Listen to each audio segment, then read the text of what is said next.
The idea is to engage with Hope Ministries, to train and develop people and create engagement in the company so they stay longer.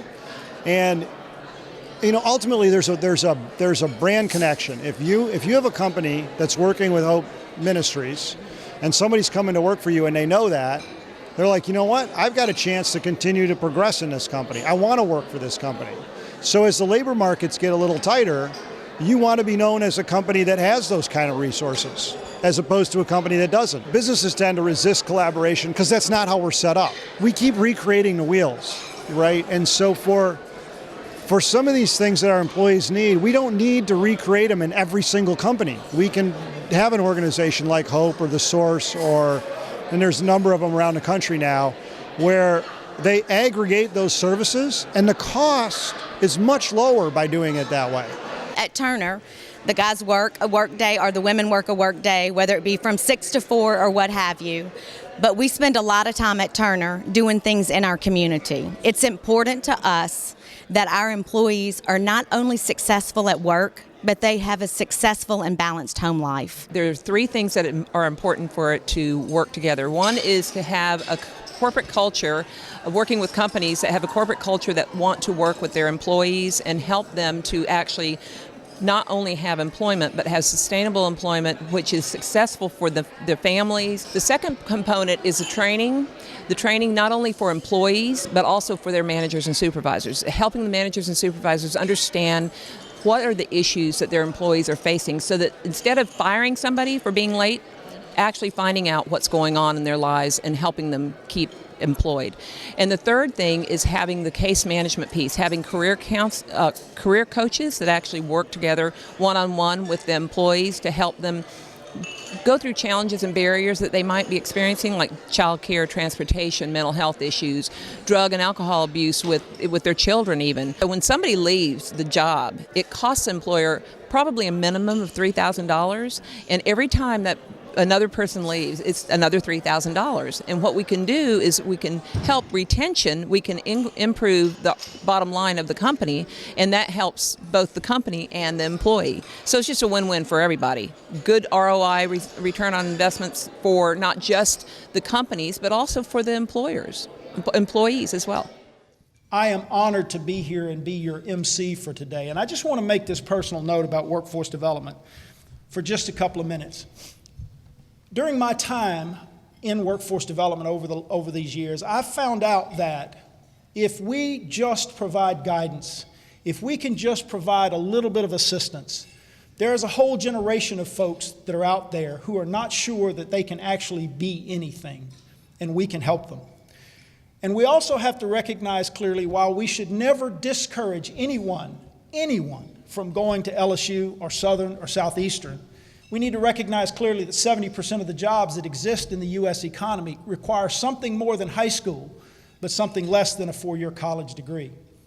I'm reminded often of the young HVAC air conditioning technician that came to my home, say 10 or 12 years ago. It was a hot summer night. It was in July. I get home from the office about 10 o'clock, and the air conditioning on the bedroom side of my house isn't working, and it's still about 95 degrees outside. So I get on the phone, I call my air conditioning company. A young man answers the phone. He's, Mr. Johnson, I'll be there in 10 minutes. He was coming from Baton Rouge out to St. Gabriel, where I live. But when he got there, I followed him in the backyard, and I engaged him in a conversation. He was your typical story. He never saw much relevance in high school. Now, he didn't use that word, but that's what he meant. But he had always been fascinated by HVAC, by air conditioning, by ventilation, by refrigeration. So he got out of high school, enrolled in a 2-year technical school, got his certificate, and went to work for an air conditioning company. And in just a few short years, he had moved up to the point where he was going out on sales calls on his own. It took him about 20 minutes to diagnose my issue. He said, I don't have the right part on my truck for your typical brand of air conditioner, but he said, I think if I can fabricate a bracket, I can make this part that I do have on my truck work. He was skilled enough to make that happen. In about another 20 or 30 minutes, he had my air conditioning back up and running, and I slept comfortably that night. And here's what occurred to me at that point, that the skills and talent and ability that young man brought to my backyard and to the economy in general were at that moment every bit as important to me as any doctor I had been to, any lawyer I'd been to, any accountant I'd been to. But because he got his training at the technical school and not the university, society had generally looked at him differently. And my question is why? Think about a world without HVAC techs. Think about this luncheon today without air conditioning. And then we decide what matters to our economy and what role we can all play in recruiting and training and retaining the next generation of workforce in Louisiana. All right, at this point, my job is to recognize that I want to let you know a little bit about today's event. We will have an invocation and then have a short time to begin the main course. Once the main course is served, we'll begin the program. We plan to end by 1 o'clock. My job to try to keep us on time, as close to that as possible, for those of you who need to get back to work. For those who can stay after the luncheon, our speaker, Mark, has generously offered to help us break down the process of a successful workforce development initiative. After the luncheon, those who would like to join Mark should proceed upstairs to the second floor conference room for a couple of hours of discussion. Thank you, Mark. I am looking forward to hearing from you. I got to visit with him just a few minutes before we got started today, and I think you're in for a real treat. I'd like to introduce you now to somebody that really doesn't need introduction to any of you, but Janet Simmons is President and CEO of Hope and has been following things that are going on from a workforce development perspective in Grand Rapids in Michigan since 2005 after Katrina hit Louisiana.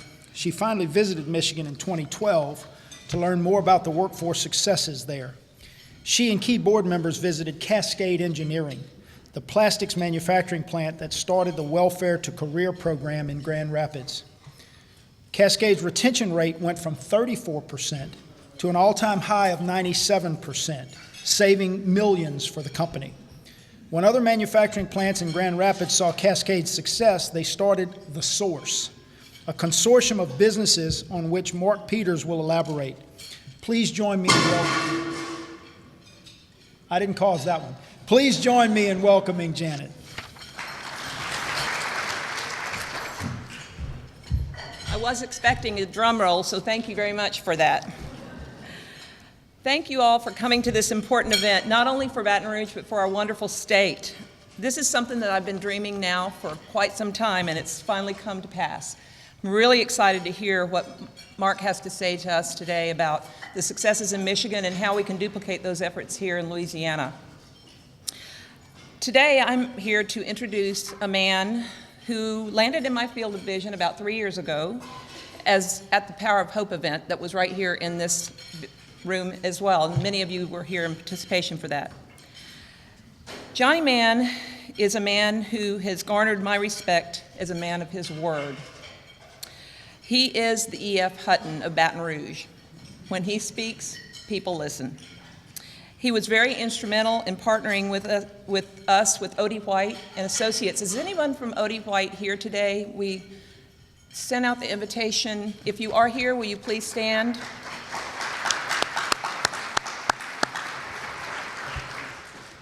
Odie White and Associates and their team, they provide creative solutions for the advertising candy that you crave. Their firm provided our agency with the name, logo, and all the advertising medium for us to design brochures and marketing materials for our use within our program. They were really instrumental in helping us get the way to work, sustainable workforce solutions off the ground. I really appreciate their support. And Johnny Mann was very instrumental in that relationship, as well as the relationship with Congressman Graves' office and also with Senator Bill Cassidy's office. So he's been really instrumental in helping connect us to people throughout the state. He is a graduate of LSU and will personally tell you that the entire GPA of LSU dropped when he entered into their campus.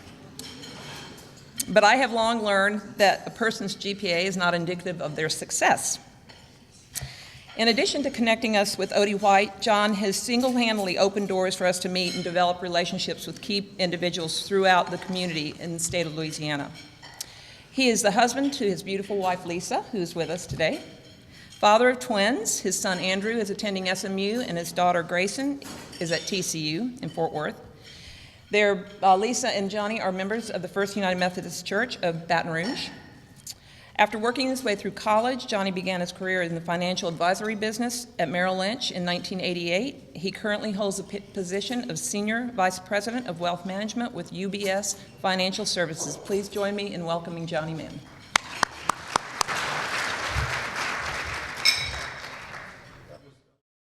That was overly kind, and my wife will tell you most of that's not true, right? And since my beautiful wife is here today, I have to behave. All right, I can't tell you what it is I really think, but I'm going to tell you most of it. If you want to talk about it later, give me a call. I'll let you know anything you want to hear.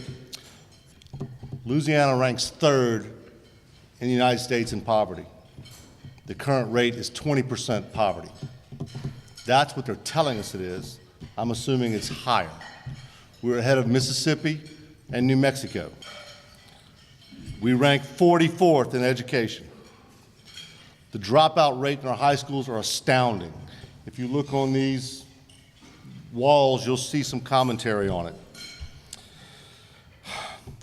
Unfortunately, it is what it is. Louisiana has the highest incarceration rate far and away in the United States of America today. But I'm excited, right? I see great things happening. Change is coming. Everything's going to be okay. So I want to talk to you about Hope Ministries, all right? It's a big deal, but I want to kind of frame it in a little bit round the corner way. We all give money to the churches, right? We all give money to the cause of the day, right? And we all get inundated with requests for money, and we all do the best we can to meet those needs, right? I know we do it at our house, and when we make a personally significant investment, we spend a lot of time focusing on it. But a personally significant investment is different for everybody. So I want you to think about this. The churches do not create taxpayers. The churches fill the gap, they fill the breach, and they help those that are in desperate need. But the churches do not create taxpayers. They do not help you go from $8 an hour to $35 an hour and $25 an hour. Hope Ministries does that through our program called The Way to Work. It is phenomenal. So when I do not contribute money to Hope Ministries. I invest money in Hope Ministries.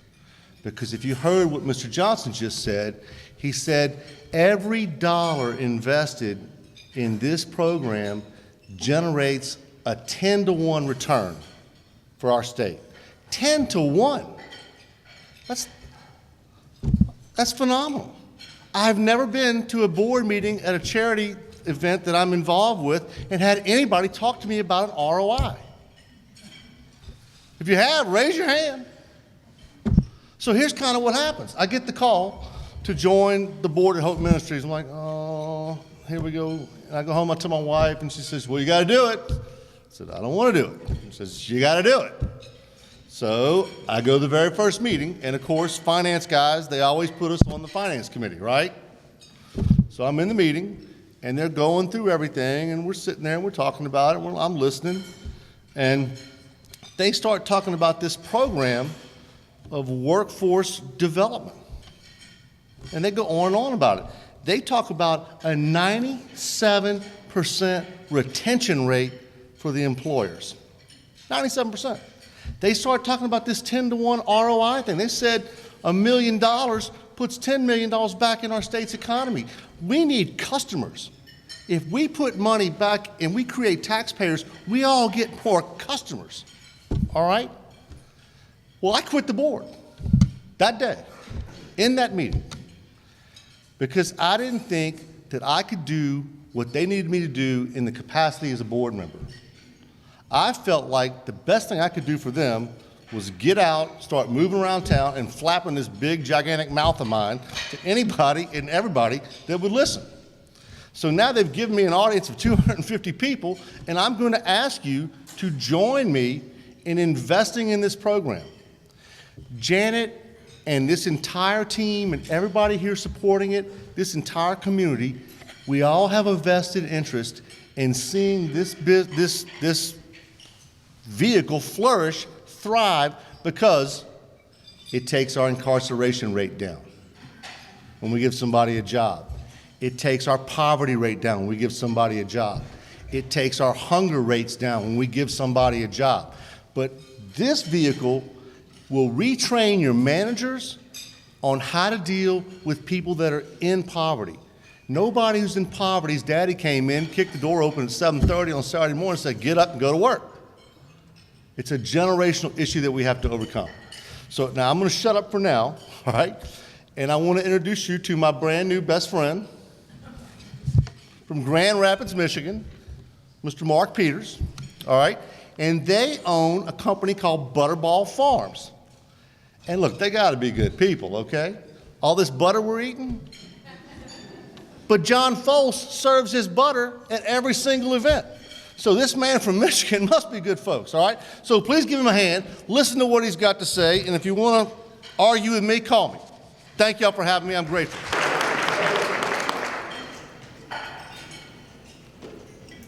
Well, thank you, John, for that fantastic introduction. I also wanted to thank Tim for the promotion. I've always wanted to be a guru. I finally made it. I quit my job as a CEO now. I don't think it gets any better than that. One of the things about introductions is they're supposed to lend some credibility to the person who's here on stage, and I think I've gotten a lot of credibility from you guys. I want to live up to that. But what they don't do is tell you very much about who the person is. So I want to just take a second and tell you a little bit about who I am and what drives me. I'm a Christian, I'm a husband, I'm a father, I'm a stepfather, I'm curious, I'm passionate, I'm an entrepreneur, I love water, and I love business. And I love the way business can touch and transform lives. The lives of our customers, the lives of our employees, and the lives of our communities. And it's an honor for me to be here today. I am, in the short time that I've been talking to people, I'm very impressed with what you guys have going on here. I'm honored to be able to spend some time talking about talent retention and talent development because they're wicked problems. They're wicked problems for our businesses, for our communities, and quite frankly for the people that work for us. But I have hope, and I see a lot of hope in this room. In fact, I'm very hopeful because there's a lot of businesses here. A lot of times when I go out and talk, I end up talking to government agencies, nonprofit organizations that get a lot of grant money, but they don't actually have the opportunity to create employment. And people in this room have the opportunity to create employment.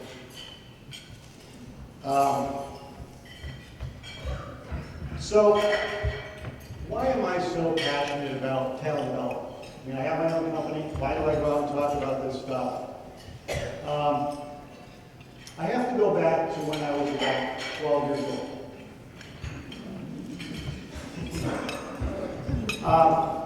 My dad said to me, which is a family business, my dad said to me, he said, you know what?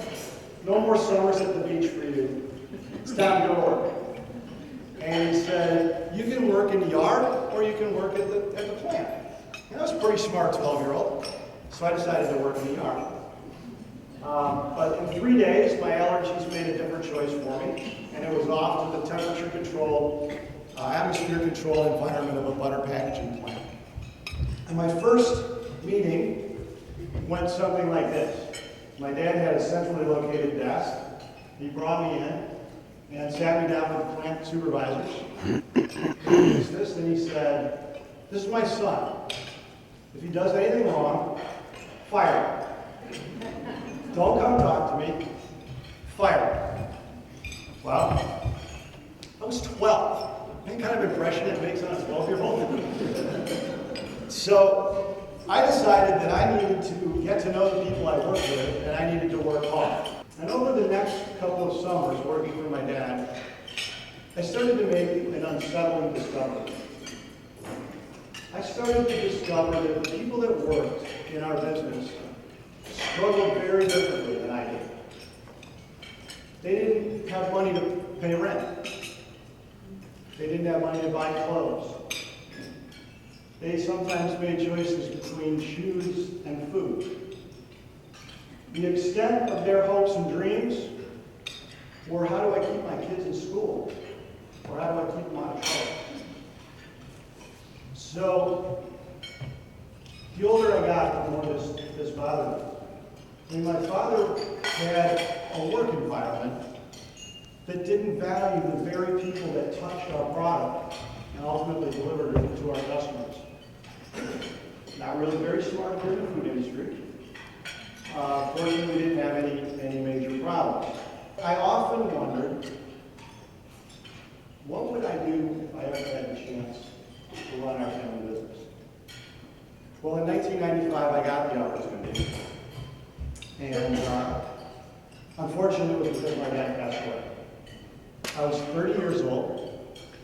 He was 86. And I quickly found out he did a really poor job as a estate owner. So what I ended up with was a $12.5 million business in revenue,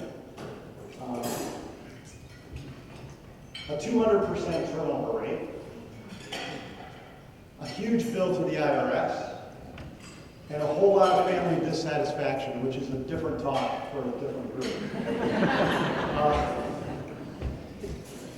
So, you know, I've been dreaming about this for a long time, so I knew what to do. We're going to change the culture of this business. So that's what we did. We got busy and we started doing some really cool things. One of the best things, looking back, was developing our mission statement and our guiding principles.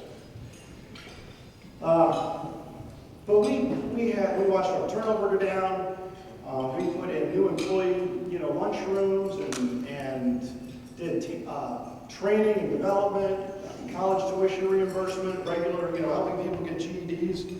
Our culture was really going great. And in the first 5 years, our revenues doubled. Our company was bankrupt. I was 6 weeks away from running out of cash. So I had basically taken a company that was financially strong and culturally bankrupt, and I flipped it upside down to a company that was culturally strong and financially bankrupt. It got real quiet. So when I started getting really serious about talent development and participatory management and problem solving, it wasn't from the corner office of the owner's suite. It was from my desk, which I had moved onto the plant floor to try to figure out how to save this business. And the way I did that was starting to involve the people on the plant floor. We put in a gains sharing program. The gains sharing program paid out every 2 weeks. I needed immediate feedback. And I'm going to go into all the details, but I'll give you an example. We had a couple of team leaders came to me one time and they said, we need to add a floor runner, indirect labor. A lot of you guys are in business. So I said, all right, I can understand why you want to do that. Let's see how that affects the gains sharing program. No, we don't really need that person. We'll figure out a way to do it. I'm like, all right. So now I have all these people who are invested in trying to make this business successful. And we slowly walked out of that financial crisis that I created. Of course, if we didn't, I wouldn't be here today, right?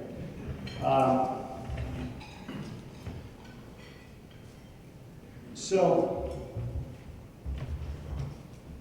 what I learned, sometimes a bit of a slow learner, but what I learned is that the financial strength of the business is the most important thing.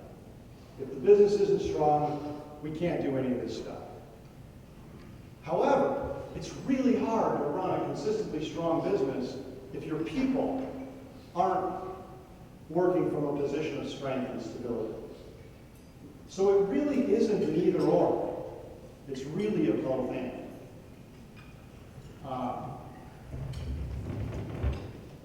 So people say, well, what do you get out of all of this? You want to set up this environment to create people who have a lot of success opportunities.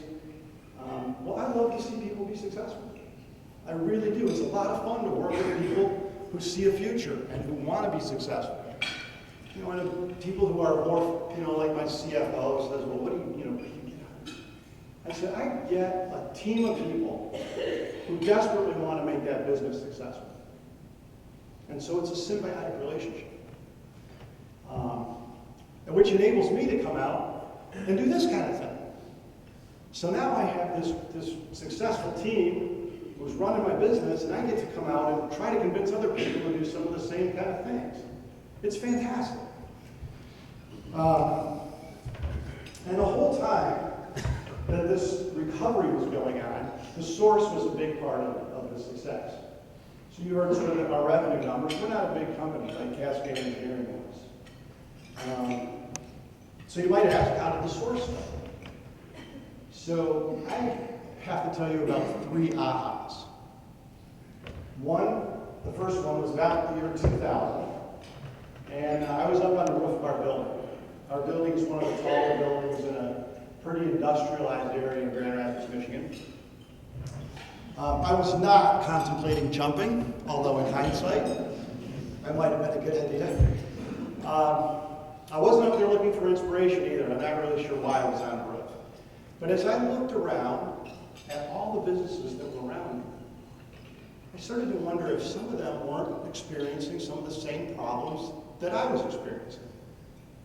In fact, I will bet you, after listening, in fact, I don't have to even question this, as I've listened to people here, I know your businesses are experiencing the same kind of issues.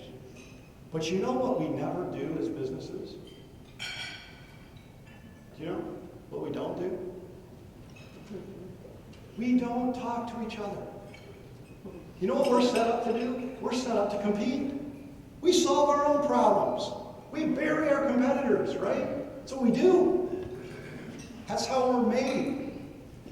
But I started going out. I mean, I was in trouble. You remember, I was almost bankrupt. I started talking to the business around me. I'm like, do you guys see the same things going on? And they did. They had the same problems. Employees were looking for money. There was high turnover. There was low morale. They wanted to learn English. They wanted to get a different degree. I mean, on and on. And the other thing I learned is that people that ran their HR departments really cared about their employees. They wanted to do stuff for them, but they didn't have the resources. What do our HR departments do? They're not really human resource departments, are they? They're really compliance departments, right? They keep us out of trouble. We want them to keep us out of trouble. We like that they keep us out of trouble. They do benefits administration, and you want them to hire great talent for you, right? This is just a quick snapshot of what my HR department did in a recent quarter. And it really is all compliance stuff. I'm going to put a little pause on that a minute. I want to go to my second aha, the nonprofit involvement. But I was serving on a number of nonprofit boards. One in particular did a really good job of telling its story to its donors. What it didn't do such a good job of was finding its clients. So I was sitting in a board meeting one day when we were talking about this, and I thought, I wonder if some of those people who we need as clients work for me. Or maybe their families do, or their neighbors do. I thought, well, let's see. So we went and started getting information about service providers in our community. We also went to some of the local schools where we knew a lot of our employees worked, and we started gathering information. Things like when school enrollment was, when parent-teacher conferences were, what kinds of services were offered, and we put it in a newsletter. We did it in English and Spanish. And we put it into one envelope that I knew every one of my employees opened, and that was their picture. So why do I tell you something like that? And I tell you something like that because another thing that we're not always very good at is connecting the dots in our lives. How many people here serve on a nonprofit board, or volunteer, or give money? One of the 3. Most people. And I find that wherever I speak, we are a very generous country that we live in. But I am surprised at myself and others at how infrequently we take that information from one sphere and bring it into another one, where it can have a surprising amount of impact. So that was number 2. Number 3 was when I met Fred Keller.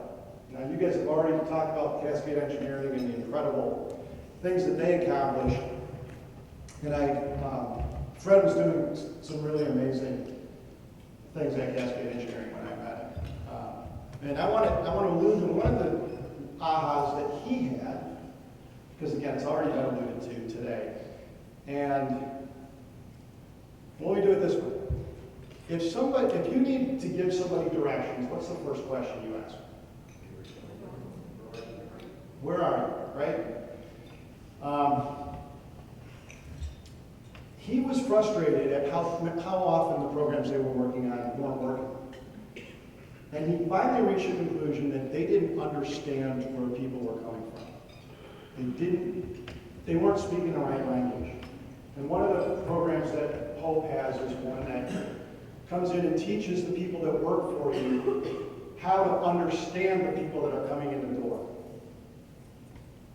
And I would highly encourage you to sign some people up for that. Because until you understand some of the things that people struggle with in our workforce, you're going to have a really hard time helping them become stable. So anyway, I learned a lot from Fred, and I asked him, I talked to him about this idea of an organization that would bring some of these resources together and actually be like an HR department for our companies. So he thought that was pretty neat, and he helped me get some people together. We got 16 business leaders together, and he did his triple bottom line presentation, which is fantastic. Did you hear it when you were good at it? And then I did my sort of sketch this idea out, and I did the ask. And I asked for $500 a month from every person in a room for 12 months to see if this thing would work.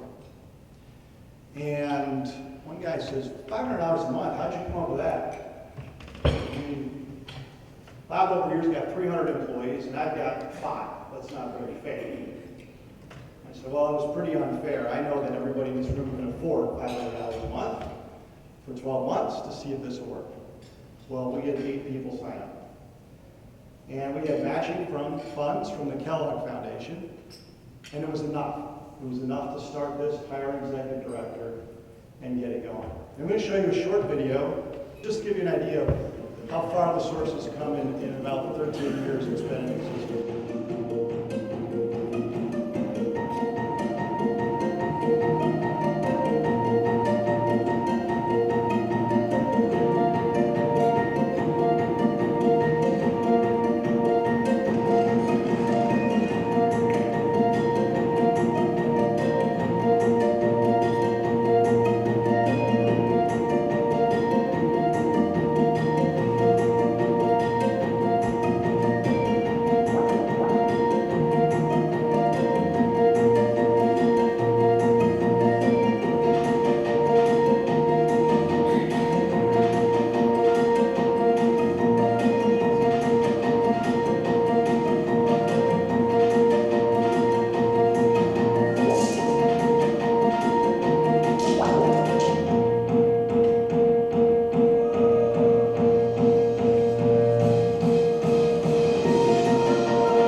So let me ask you guys a question. How many of you, if you needed to go buy a house, would know how to do that? I'm assuming a lot of you own houses. That wasn't very bad, it was fine. How many people know how to buy a house? A lot. All right, good. How many of you, if you needed to go back to school, would know how to do that? Probably most of you have been through school. Right? What if you had a son or daughter who got into trouble with drugs or alcohol? I don't need hands. Some people may have gone through that. But the reality is that most of the people in this room probably, if you have had to deal with something like that, know people you can go to talk about who can help you solve those problems. Right? We have knowledgeable people in our networks. People that work for you don't have that. they don't have trusted and knowledgeable relationships. And that is really what the source has become for the employees of our companies. They have become a trusted and knowledgeable relationship. So, the source now helps people with budgeting, tax prep, housing, child care, navigating the healthcare system, education, etc. Now, we have a Department of Human Services case workers on site, as well as private case workers like your career coaches or success coaches. And they are available on site at the workplace or at the source, whichever works better for the employees, to facilitate that relationship. And again, it's been fantastically successful. There's two things I want to make clear. The source started out as a pilot program. It wasn't somebody's model where we got a ton of funding to get on board and try this. It was a couple of CEOs, some government people, some nonprofit people. We organized under Goodwill's 501c3. We didn't recreate an organization. It was a pilot. So in the spirit of entrepreneurship, it's something that you can try. You guys have some infrastructure here already with Home. We're leaders. You guys are managers, owners. You're leaders in your community. You can do this kind of thing. And you can. Why? Because you can. We make the rules. We're the ones that get to decide where the capital gets spent, right? We're the ones that decide where it gets to be invested. So, how many of you track cost of turnover?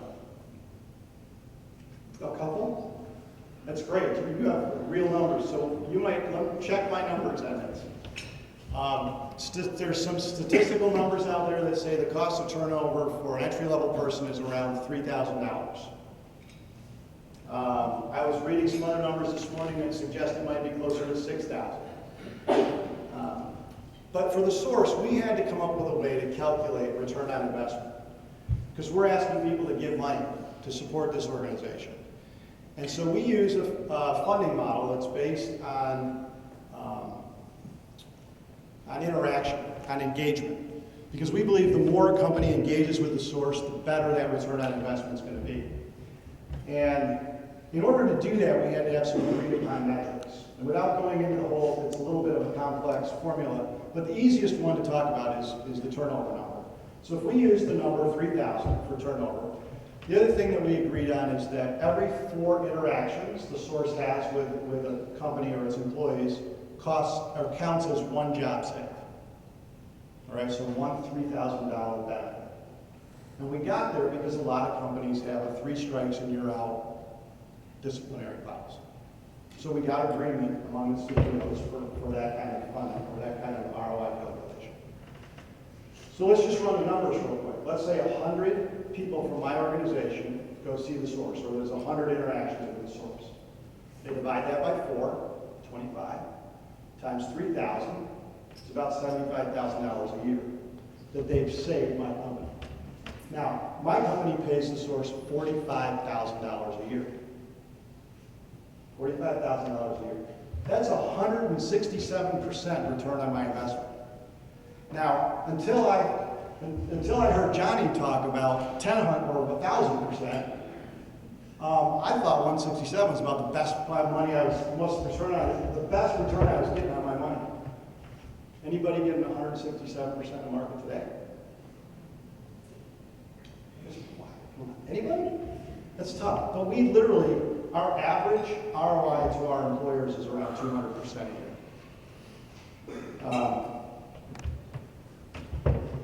So again, I believe that employers need to invest in this kind of thing because they get a real economic benefit from doing it.